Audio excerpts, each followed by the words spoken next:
Hola, en este video estaremos aplicando el modelo de 3 niveles propuesto por Leonardo Amaya y Gloria María Berrío, quienes proponen el modelo como una guía académica para aprender a enfrentar situaciones éticas dentro de ese trasegar profesional de la psicología en Colombia. Veamos. Dentro de este modelo encontramos 3 niveles. Primero, datos de sustanciación. Segundo, fuentes de fundamentación. Y tercero, el nivel analítico y propositivo. Cada uno de estos modelos los estaremos contrastando con el caso de Mariana, una psicóloga recién egresada de su pregrado.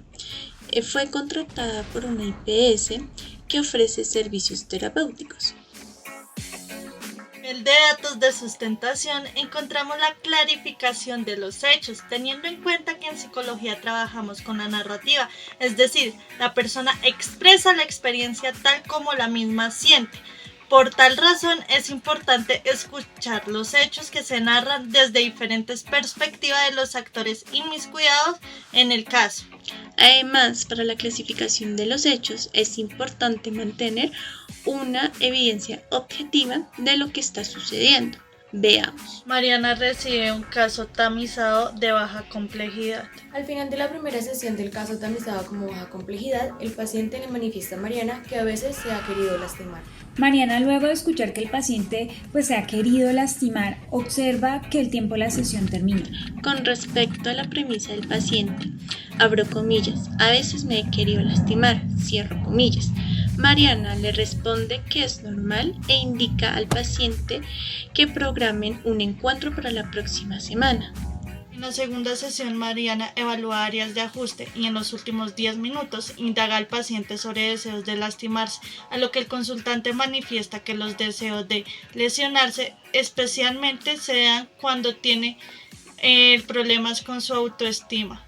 En la tercera sesión, Mariana hace un plan de intervención que propone trabajar autoesquemas, mindfulness y reducción de sentimientos de tristeza. El paciente, antes de entrar a la quinta sesión, le comenta a la recepcionista de la IPS que se siente desmejorado y comienza a tener un cuadro de hiperventilación, sudoración, se acerca a la ventana y afirma que se quiere tirar. Rebeca, la jefe de Mariana, realiza el plan de contención. En un diálogo posterior, Mariana menciona que ella no consideró urgente las ideas de lesión expresadas por el paciente.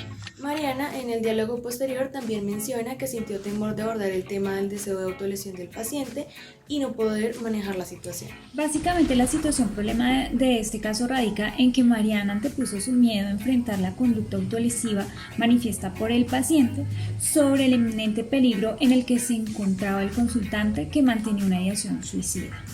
Una vez se tenga conocimiento de cada uno de los hechos, es importante hacer un estudio de los conceptos involucrados dentro de los hechos.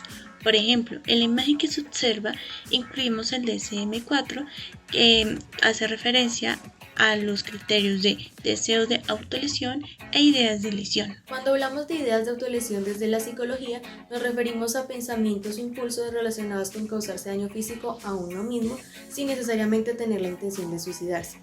Es importante decir que el concepto también se maneja como ideas suicidas o ideación suicida.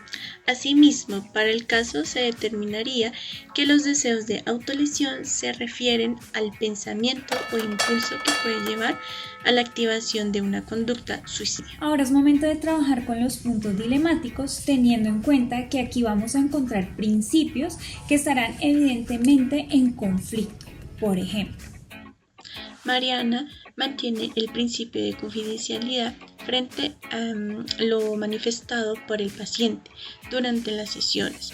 Sin embargo, ella no considera el principio de beneficencia, pues ella no pensó en prevenir el daño del paciente y eliminar el mismo. Mariana no buscó apoyo en un colega con mayor experiencia. Mariana toma una conducta evitativa frente a las manifestaciones de ideas suicidas del paciente sin tener en cuenta el inminente peligro en el que estaba su consultante. preguntémonos, ¿Mariana cumple con la competencia profesional que requiere su cargo en la IPS, teniendo en cuenta el principio de la no maleficencia? Mariana, como psicóloga, tiene el deber de estar en constante actualización de conocimientos y habilidades clínicas, además de tener pleno conocimiento del manejo científico de una terapia psicológica, por supuesto, con el fin de cuidar del paciente y evitar generar en el daño a nivel físico y psicológico. Ahora veamos las leyes que sustenta cada uno de los principios ya mencionados. Ley 1090 del 2006, Código Deontológico y Bioético del Psicólogo en Colombia. Respecto a la confidencialidad, tenemos el artículo 23. El profesional está obligado a guardar el secreto profesional en todo aquello que por razones del ejercicio de su profesión haya recibido información. Artículo 25. La información obtenida por el profesional no puede ser revelada a otros cuando conlleve peligro o atente contra la integridad y derecho de la persona, su familia o la sociedad, excepto en los siguientes casos. 1. Cuando dicha evaluación o intervención ha sido solicitada por autoridades competentes.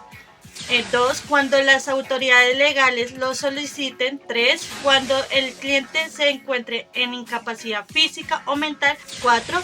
Cuando se trata de niños pequeños que no pueden dar su consentimiento informado. En cuanto al principio de beneficencia, se encuentra que a nivel legal se infiere este principio ético desde los siguientes artículos, como el artículo 41 de la Ley 1090. El artículo 41 refiere que en el marco de la ética, la psicología debe estar orientada al trabajo de protección de los derechos de las personas, lo cual puede relacionarse con la beneficencia en ciertos contextos. Algo similar pasa con el principio de la no maleficencia, porque este concepto se encuentra implícitamente en la Ley 1090 en los artículos 21, 33 y 34, que hace referencia a los deberes y cuidados que debe tener el psicólogo. Cada una de las personas que atiende, teniendo en cuenta que no debe prestar servicios que se presenten actos contrarios a nivel moral y éticos asignados por la ley. En la imagen se muestra también como partes de los artículos 10, 33 y 34. Cuando hablamos de competencia profesional debemos dirigirnos a la Ley 1090, puntualmente a los artículos 18 y 19, que dictan que el psicólogo solo puede ejercer su profesión dentro de los límites de su formación académica, conocimiento y experiencia, teniendo en cuenta que debe actualizarse de una forma constante.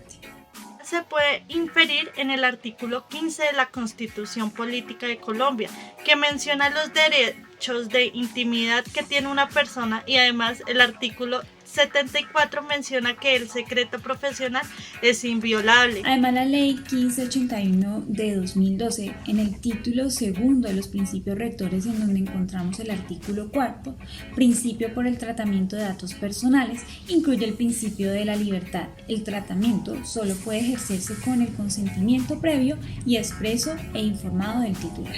Bueno, recordemos también que existe el principio de la veracidad, el principio de la transparencia, el principio de confidencialidad, y no podemos dejar de lado el principio de seguridad de la información que obtenemos de cada uno de los consultantes. Constitución Política. Título 2 de los derechos, las garantías y los deberes.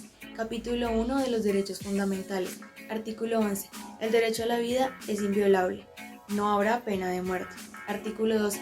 Nadie será sometido a desaparición forzada, a torturas ni a tratos o penas crueles, inhumanos o degradantes. Artículo 26.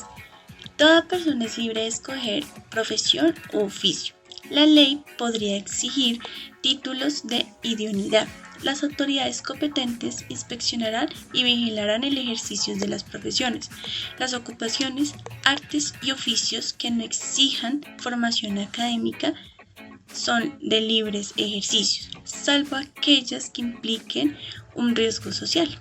En el artículo Ética y Razonamiento Ético menciona que la confidencialidad es una de las obligaciones principales que tiene el psicólogo con el paciente. Este deber implica que toda la información que la persona brinde en la consulta o en procesos de evaluación se mantendrá en privado. Ocampo, en Bioética y Psicología Clínica, dice que beneficencia es uno de los principios que en el actuar profesional implica salvaguardar siempre al paciente, buscar el bienestar del mismo y evitar que terceros se vean afectados. Cuando aparece un conflicto entre las obligaciones e intereses del psicólogo, se debe resolver el dilema evitando o minimizando el daño a paciente o a terceros. Esto implica considerar todos los aspectos relacionados, por ejemplo, aspectos políticos, sociales, económicos y personales, que pueden influenciar de mala manera. La competencia profesional es definida por la Sociedad Americana de Psicología, APA, como esa combinación que hay de conocimientos prácticos y teóricos. También menciona que trae con ello habilidades cognitivas, comportamientos y valores utilizados a realizar una conducta específica asociada al rol profesional. Dentro de este ejercicio académico se logra evidenciar que en el caso de Mariana, ella no actúa pensando en el principio del mal menor, porque ella toma sus decisiones respecto a la manifestación autolesiva del paciente anteponiendo sus intereses personales, en donde pues va a entrar el miedo a no poder atender el caso de autolesión y pues ella no piensa en elegir una opción que cause el mal menor, es decir, el menor daño posible al paciente. Alternativa A. Durante la primera sesión, Mariana debió profundizar más en los comentarios del consultante relacionados con la ideación autolesiva. Alternativa B.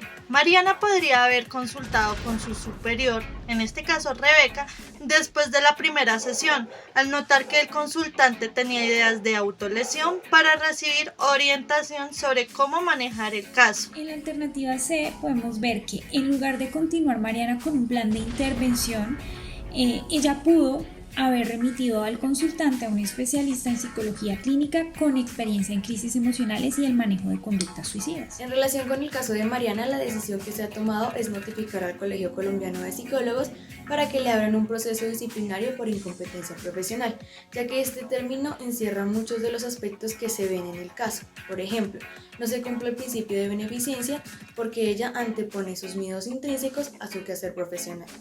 Mariana no tuvo en cuenta los principios éticos como la beneficencia, la no maleficencia, que también hacen parte de las competencias profesionales del psicólogo. Todo psicólogo y psicóloga deben tener conocimiento del marco legal que le compete a su rol profesional, pues no conocer las leyes que le competen al psicólogo no le eximen del cumplimiento de las mismas.